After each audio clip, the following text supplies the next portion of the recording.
We have covered the work of R. Ryan in episode 134. Today we shall cover the 1938 The Subjugated Beast, yet another entry on Karl Edward Wagner's list of best horror novels. John Pellin, in the introduction of the 2013 edition, notes that Ryan's identity as Denise Bradley is now fully confirmed.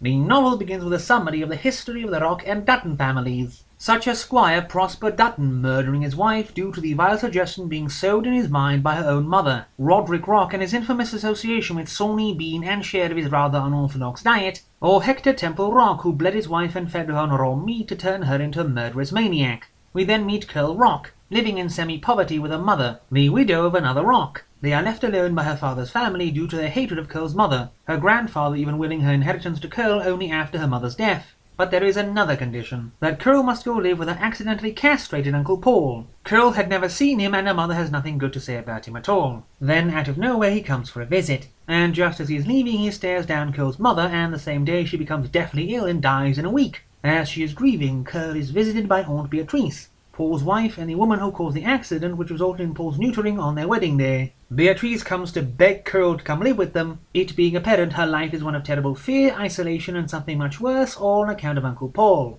Curl decides to go if only to shield Aunt Beatrice from whatever is terrifying her. John, her childhood friend who makes no secret of wanting to marry her soon, is against this. He tells Curl that Paul Rock is considered a great genius, purposefully refusing to share his knowledge even though it would help humanity. But he also considers him mad and says he is also called the Eunuch of Camberwell Green. Curl has a tendency to do whatever people tell her not to for the sake of her independence, so him warning her makes her want to go even more. Plus, she refuses to write to him for weeks, since she demands he write to her first to apologize. At Camberwell Green she sees Paul, who never eats, force Aunt Beatrice to eat nothing but raw meat every single day despite how much she hates it. Her fear of Paul has some other mysterious source, but one she refuses to tell Curl. Then soon after, Paul announces they are going to Wales. No reason given. Arriving at the wheelhouse, a building built into the side of a mountain, Curl is shut up in a horrid room before she witnesses Paul violently murdering a cat and smashing its head and getting its brains on her shoes. As Curl tries to find out the lay of the land, she passes a corridor hewn into solid rock covered wall to wall with bloated slugs, finds a rotting door corpse about to fall into the source of their drinking water, and is told by a resident of all the horrible floods that sweep away houses and cattle, and about all the people who got murdered or killed themselves when staying at the wheelhouse. After this cheerful outing, Curl is visited by Aunt Beatrice, who tells her to run away even if she has to jump out a window. But the next day, after finding Paul bending over her, Curl can no longer move her legs.